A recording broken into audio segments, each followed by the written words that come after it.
Hey, salut tout le monde, c'est PokéGameSH. Alors, on se retrouve aujourd'hui pour une vidéo que quelqu'un m'avait demandé en commentaire. Comment chasser sur Pokémon noir et blanc. Donc, il y a trois méthodes de chasse sur noir et blanc. Donc, il y a la première méthode, la plus courante, celle des rencontres. Donc, vous rencontrez un Pokémon. Ah, il n'est pas shiny, vous fouillez. Ou si vous voulez entraîner vos Pokémon, vous pouvez le tuer, le mettre KO, ça, il n'y a pas de souci. Après, vous recommencez, vous re-rencontrez un Pokémon. Vous le mettez KO ou vous le fuyez. Et vous faites ça jusqu'à temps que vous trouvez un shiny. Après, il y a la méthode Masuda qui consiste à faire des œufs. Donc, c'est des œufs avec un Pokémon, deux Pokémon étrangers. Par exemple, un Pokémon japonais, un Pokémon français, ou un Pokémon japonais, un Pokémon anglais, ou un Pokémon anglais. Le mieux, ce serait d'avoir un métamorphe anglais, japonais, tout ça. Enfin, d'une autre nationalité. Et comme ça, vous pouvez faire des œufs du Masuda avec tous vos Pokémon. Après, il y a la méthode du reset devant les légendaires ou des Pokémon fixes. Vous vous mettez devant, vous sauvegardez. Après, vous lancez le combat. Il n'est pas shiny, vous faites Start, Select et L et R en même temps. Après, votre DS va redémarrer.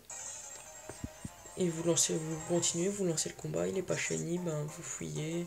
Vous resettez. Et c'est tout le temps, vous faites tout le temps ça jusqu'à temps de trouver un shiny. Voilà, après, vous pouvez pêcher, mais c'est un peu la même méthode que les rencontres. Hein. Vous pêchez un Pokémon, il n'est pas shiny, vous fouillez. C'est un peu cette méthode-là. Voilà. Donc après, faut savoir les zones, quel Pokémon vous voulez chasser. La technique du repousse aussi qui peut être pas mal. Si par exemple vous avez Colombo et Zébibron. Voilà, vous avez tous les deux dans la même zone. Colombo se trouve avec... on le trouve que niveau 10. Et Zébibron que niveau 12. Vous voulez Zébibron, vous prenez un Pokémon niveau 12 et vous utilisez un repousse. Vous faites des rencontres, quand le repousse n'est plus actif, vous recommencez pour un repousse. Puis bah après vous faites ça jusqu'à temps que le shiny tombe, comme ça vous êtes sûr à 100% que vous aurez le shiny que vous voulez. C'est une méthode longue qui coûte quand même un peu de Poké-dollars.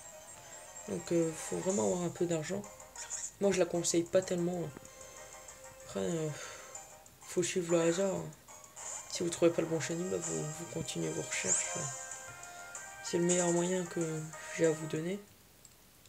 Après si vous avez des questions sur ces méthodes là, vous pouvez me les poser en commentaire, ou m'en parler sur Twitter et tout ça. Donc pas de problème. Après il faudra pas vous attendre à faire des petits chiffres comme 2000, 3000. Je me rappelle que moi, mon premier shiny comme ça que j'ai voulu chasser, c'était Masquement. Je l'ai eu en 30 rencontres. Après, c'était vraiment un coup de chance, quoi. C'était avec mon deuxième shiny sur ma version noire. Après, j'ai désespéré un peu quand j'ai fait des chiffres comme 7-8 000 rencontres sur Pochillon et Zébibron. C'était un petit peu difficile.